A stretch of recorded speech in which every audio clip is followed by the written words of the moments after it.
چرا اسم مردم کشورهای خارجی اینقدر زشت و زننده هسته؟ بهشون اسم بگم ببری امور خجالت دینه. رئیس جمهور بوسنی و هرزگوین اسمش چیه؟ بود آقای علیعزت بگویچ. بود علیعزت بگوی پیچیدو.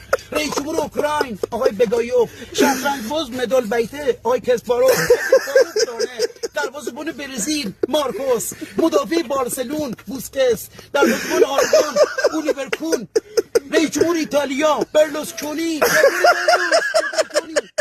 کل فوتبالیستای یوگسلاوی است، کل فوتبالیستای یوگسلاوی است و شوروی همه ایرانیای کمر به پایین جلوی بره. ایوان میخایلوویچ، ایوان تخایلوویچ، ایوان ونخایلوویچ، ایوان اونتخایلوویچ.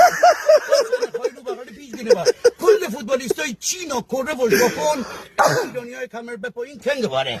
چین فین کین، چون چون چون، چون فان کن، کن بیاره